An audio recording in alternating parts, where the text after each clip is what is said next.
everybody. Welcome back to the Next Big Thing podcast. I'm your host, Diditi, and today I'll be speaking with Josh Murray. Josh has previously appeared in films like Inheritance alongside Lily Collins. He has played in series like General Hospital, as well as in National Geographic's Killing Lincoln, which was produced by Ridley Scott and narrated by Tom Hanks.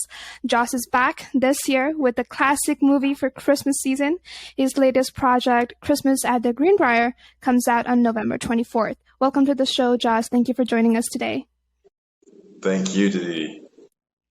Can you tell us a little more about this movie and what kind of character are you playing in this movie? Sure. Well, it's a classic, heartwarming Christmas tale, and I'm playing a retired NFL quarterback named Ben Atkins, who comes back to his hometown for the Christmas to spend with his family and runs into his high school sweetheart, Abby, who's become the marketing director for the Greenbrier. And what was your experience like working with the cast and filming at the resort? Yeah, well, first of all, the Greenbrier is really incredible if you've never been. It's a resort that goes back really hundreds of years. It looks kind of like the White House. It's this palatial white building with columns and pillars, and the whole property is massive. It's kind of like a maze. You get lost in it. But yeah, it was my first time there, and I know a lot of people. It's very popular a destination for, especially for Christmas. But I had a lot of fun. It was a pretty cool place to be holed up in the middle of nowhere filming for weeks because there's just endless things to do there. There's so many activities at the resort and so many things to explore there. But the cast was really great too. I didn't know anyone on the film going into it, and you're just kind of thrown in, on your own, living there for weeks. And so it was great that I hit it off with everyone. Alicia, my main co-star who plays Abby in the film. We're both alumni of General Hospital, so we had stuff to talk about in common right off the get-go. But she was just super fun, super kind and generous to work with. And also, we were able to get dinner and stuff with the cast and hang out. Her family actually came for part of the time, as did some of mine. And it's funny because in the movie, my character's mom and sister are visiting the Greenbrier with me, and my actual real life mom and sister came to visit me at the Greenbrier. And so her family and my mom and sister all went off on an activity. We did an escape room at the Greenbrier, and we were joking how it's like, this is like the movie in real life, because it's exactly what we're doing, is going to Greenbrier activities in the movie with our families together. So it's nice to see that kind of connection in the movie and in your real life too. Are you able to share your favorite behind the scenes from the movie? Favorite behind the scenes from the movie was probably I shot the very first scene of the film, and I'm playing this kind of celebrity retired NFL quarterback, kind of a Tom Brady like a presence. And when I arrive at the Greenbrier, we're filming the opening scene, and a lot of people are recognizing my character, and they're asking to get photos with me. And it was funny because when we were shooting that first scene of the film, they would call cut, and then the extras would be like, "But hey, could I get a photo in real life too?" Or like sign something. So it was another case of like kind of feeling like the movie and real life was kind of blended together. And it was nice though, because I just embraced all that, because it felt like it was just more immersive, and it was just great practice, because I felt like it was kind of on and off the camera. There was these parallels going on. Did you stay at the Greenbrier throughout the filming, or throughout the filming? Yeah, we all the main cast, we all stayed at the hotel. So it was very much like the lines were just blurred of like filming in reality. I was living in the Greenbrier the whole time. The film takes place entirely inside the Greenbrier. So I was literally just like walking the halls, going to the restaurants in real life, and then on set I was just filming in the same exact locations. So it was like just kind of a never-ending like tunnel of Greenbrier the entire time I was there. Was it challenging for you? Because, sometimes people have sets and you go to sets and you perform, and then sometimes you just live in the set. So was that challenging? How was that transition like for you? I mean, it could potentially get old or difficult if it was like my never-ending day job. If it was like a TV series where it was just year in and year out, that could be a bit much. But for me, when I'm doing a film is it's like a sprint. A film is a short, very intense period of time, and I personally like the immersion with roles. I like to kind of feel like I'm really living in the environment of the film. I like to feel like I'm just kind of dedicated for that space of time. Is like, this is the mindset, this is the space that I'm in. If I'm doing a film out in the wilderness, like being in the middle of nowhere, spending all my time in the woods, like that's ideal. And so with this, it was like I was living and breathing Greenbrier Resort, and that was the entirety of the filming too. So personally, I'm all about it. I like just having that complete immersion in the process. Hmm. You just had the premiere for this film, I believe, last week. What kind of feedback have you been getting so far? Honestly, the feedback was exceeded my expectations. It was very cool because I'm in the middle of filming another project, and the schedule worked out perfectly where I had a week off last week, which was the week of the premiere. So my wife and I were able to fly out to West Virginia. My mom and siblings, my mom and sister were able to come down with me as well and get to see it together. And my wife wasn't able to visit me on set, so she got to experience the Greenbrier for the first time. But the premiere was just, it was such a great, premieres are like a celebration of film and the filmmaking process. It was a really beautiful experience because everyone from, the governor's office to Fox and the producers to the members of the Greenbrier to like little kids who were watching at the theater the next day were just coming up to me over and over and over again saying that they loved the film, they loved my character Ben, and people really, it's one thing for people to say like, oh, I recognize you from the film, like great job. Another thing when people come up and say that they really, really enjoyed it, like truly appreciated it and go out of the way to say that. It's very meaningful, and you don't really have that connection on set. Like with theater, there's more of an immediate response. With film, you're kind of in a bubble, and so you're doing all this stuff in isolation.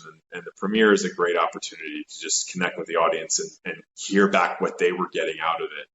But I would say probably the best litmus test or the best response affirmation was my wife, because she doesn't just pat me on the back for everything I do. She's pretty honest, and she was really, really pleasantly surprised that she was like, I really liked the movie, and she's like, I loved your role, and she was super impressed with how it all came together. So that was the most important thumbs up. Mm-hmm.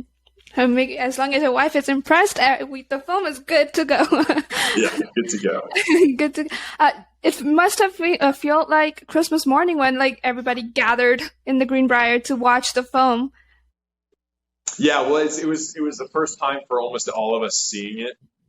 Certainly, all of us cast. It was our first time getting to see the film, and so it is kind of like unwrapping a present, because it's like, I know I'm going to see a film. I know that we worked in the film. I have a kind of an idea of what it was, but I really have no idea like how it's all going to actually come together. And so, yes, it was very much like Christmas morning, opening the present, being like, oh, wow, yes, this is just what I wanted. Thank you.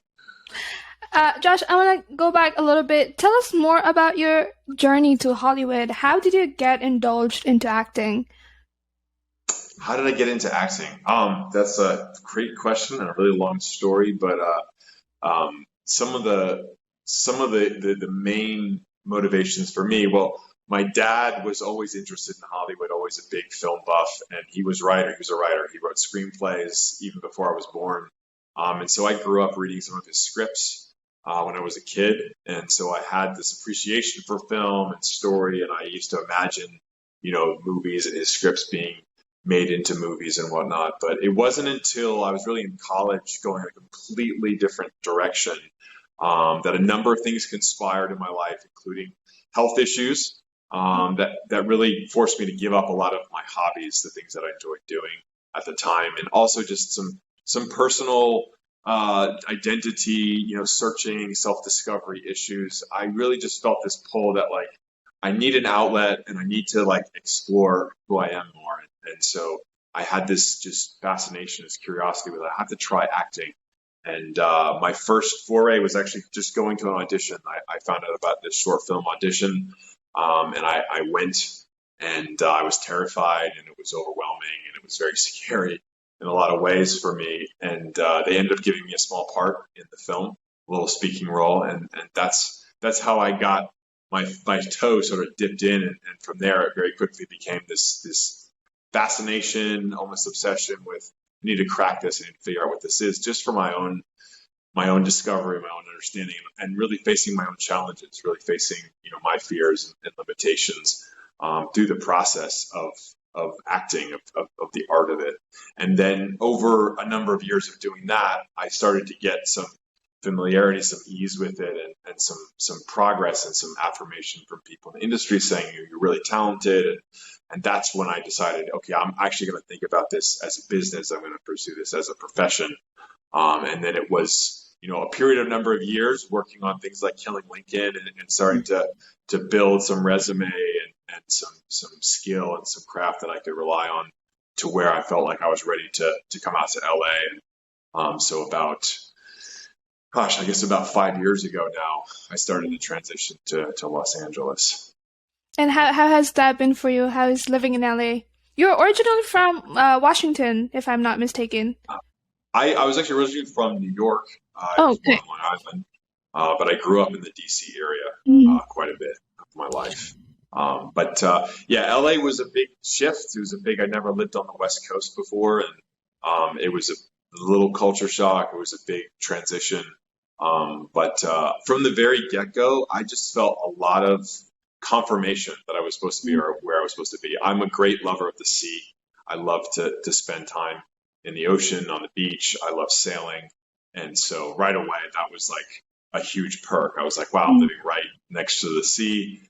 This is amazing. So that was a big draw for me. And then just a lot of people were responding to my work. A lot of people were recommending me, referring me to things. And so it just really felt like it was the place for me to be. And I eventually got a place here permanently in LA. But I would say the biggest thing was meeting my wife, Catherine. We met on the beach in Santa Monica and found my person in LA. So just for that, it was worth it. It sounds like straight out of a movie. How'd you meet your wife on the beach in Santa Monica? We were just cruising. I'm happy that you got to experience that. So how has been your experience working in this industry so far for the last 5 years? Or how long you've been working? Yeah. Well, honestly, it's been all kinds of experiences. I've done everything from voiceover and theater to film and television. But the nice thing about LA, that I didn't have when I was on the East Coast is there's a lot more connectivity. There's a lot more activities and events and stuff, at least before COVID. I mean, that sort of really shifted things a lot. But the thing that I really noticed when I was first here is that there was always stuff happening. There was always events. There was always opportunities to connect with people in the community, other actors, other creatives. Which was really fun and beautiful. I also, was doing a lot more things in person, before 2020 in LA, which I enjoyed, and being able to have stuff so close together. On the East Coast, it's very scattered. You're driving long distances for an audition or a meeting or filming. But the past, I would say since General Hospital, I guess it's over a year now. I have had everything really been filming other places. So I've ended up having to fly here and fly there for all the projects I've done, other than really General Hospital and my film Gym Rat, which we shot in LA. I've mostly been leaving LA, going out of state to film. That must be exhausting at times. Acting is an exhausting job because you have to fly for auditions, like you mentioned. You have to fly to other places for shooting and filming, and sometimes most of the cuts don't even make it into the film. Right. So, what has been your favorite part about being an actor with all these challenges? Yeah. I really don't have one favorite part. I would say it would be difficult to pin it down because I like all the phases of the process. I really do appreciate everything. I like the research and the preparation and the digging into the script and understanding and imagining, what the life of the character is. I love being on set and the actual filming process. I mean, I would say the pinnacle or the peak is really being on camera and being in the scene. I mean, that's the kind of the high point, probably most of all, where you're in the moment, you're living in the moment in this imaginary scene. You're getting to experience these things in a way, in situations that maybe you would never get to experience outside of acting. But I like the process. I like the collaboration with other people. I like going to the premiere and getting to see the finished product. I know some actors don't like that, but I really like seeing how it all comes together and knowing that I had a part in making that happen. I enjoy all of it, but I would say that I had to pick one thing that the pinnacle of acting is really just the acting itself in the scene, in the moment, where you kind of when I lose myself in the moment. Out of all the roles you played so far, what has been your favorite, and what have you learned from the characters that you have played? Yeah, that's a really good question. I think most characters I learned something in the process because in order to portray a character truthfully, I have to really evaluate, the truth of the situation about what part of me is related to that or connected to that, or how I understand it or empathize with the situations and the life of the character. And I think that with every film, I look for at least one thing that I can learn, whether that's about the craft of acting or accessing a different side of myself, or opening myself up to a new a level of expression or type of expression of myself as a human being. With Christmas at the Greenbrier, it was a lot more the character was a lot more easygoing or just charming and fun than I typically play. And so for me, it was really accessing someone who just really enjoyed life, really enjoyed people, really enjoyed making other people enjoy themselves, and to just be positive. Like he's just a really positive person, and likes to lift everybody up, and I won't say that it's not something that I endeavor to do, but I never really portrayed that to that degree. And so that was something I had to learn to really lean into, to be more open, to be more affectable, to be more receptive to other people, and to just be more dedicated to focusing on the joy and the positivity in my life. And so that was a little bit of a stretch in some ways for me.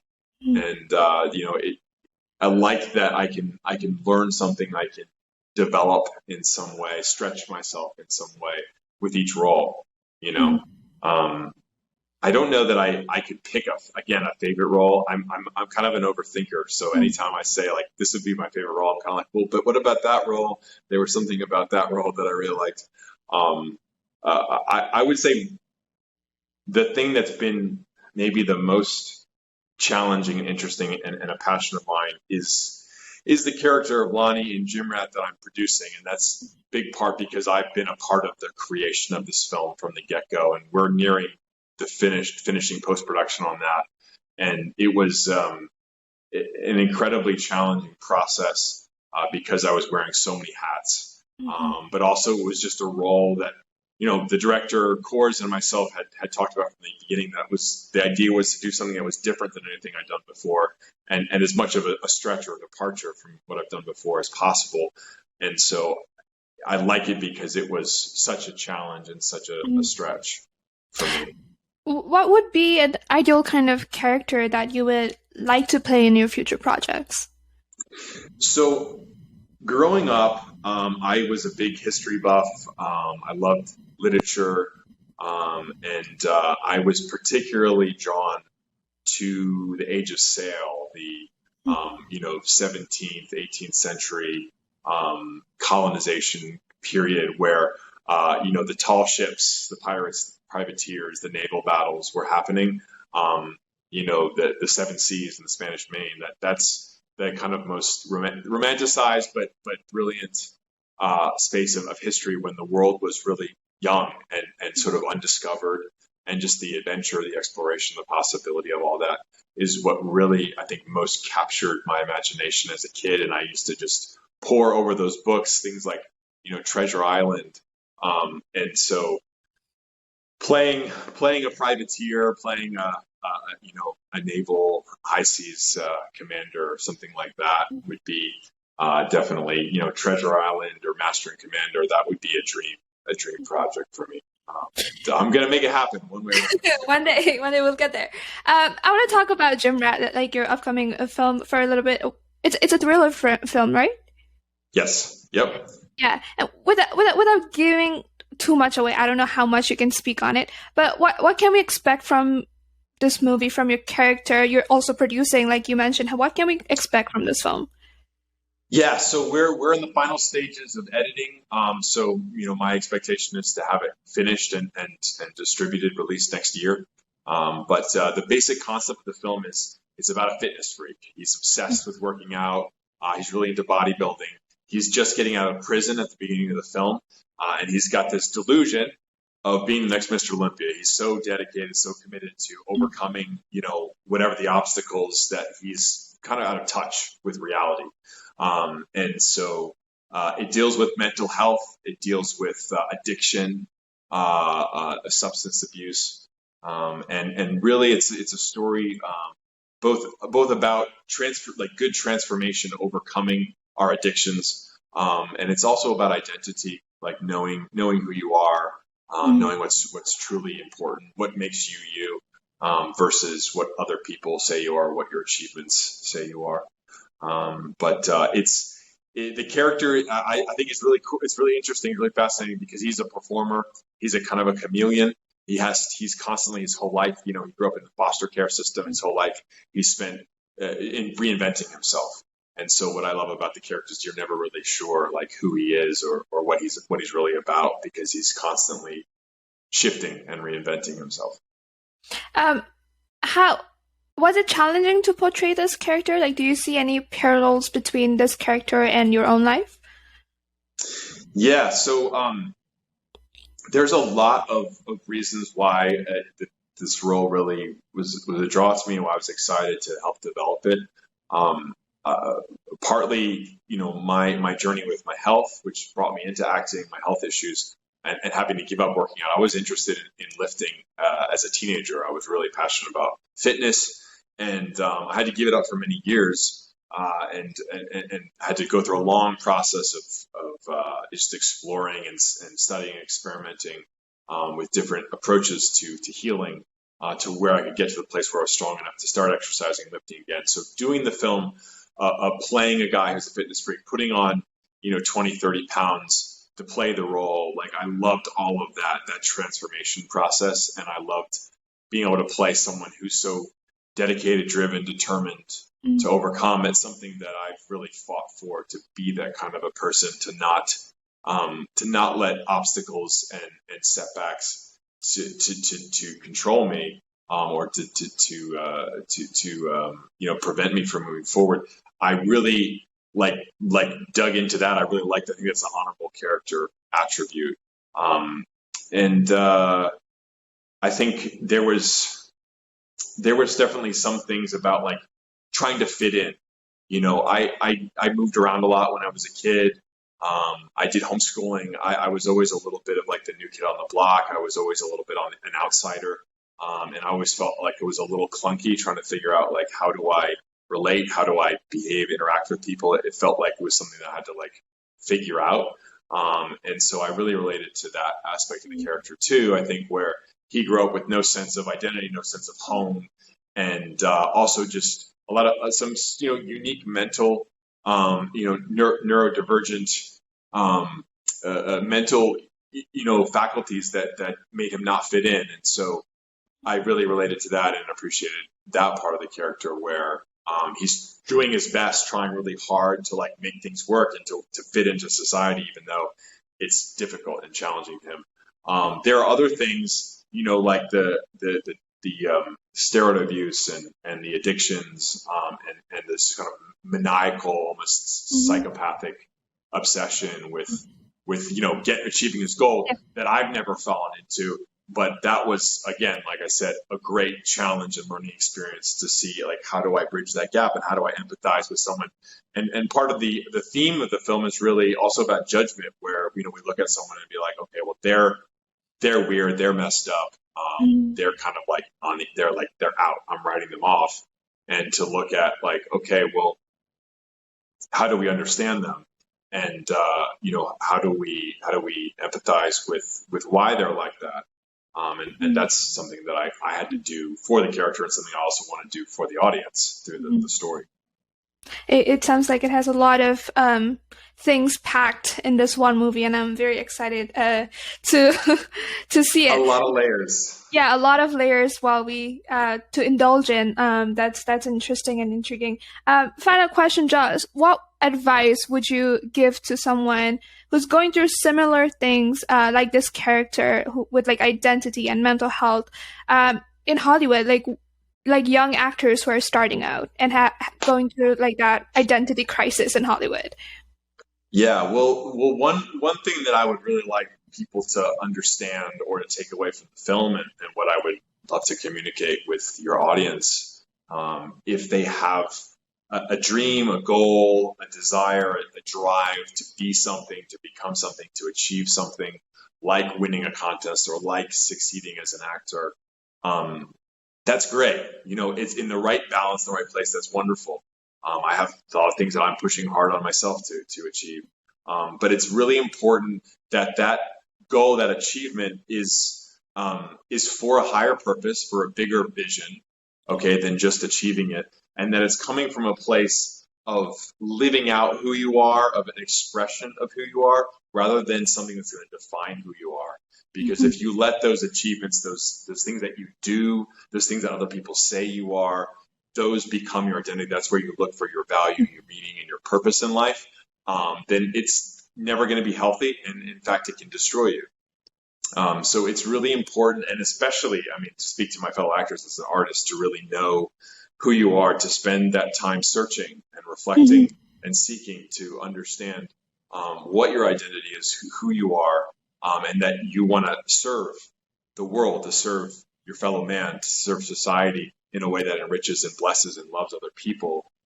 And through your art, through your work, through whatever you're achieving, rather than trying to prove that you have significance and meaning and purpose and belonging through what you do. Do it for yourself first, ideally.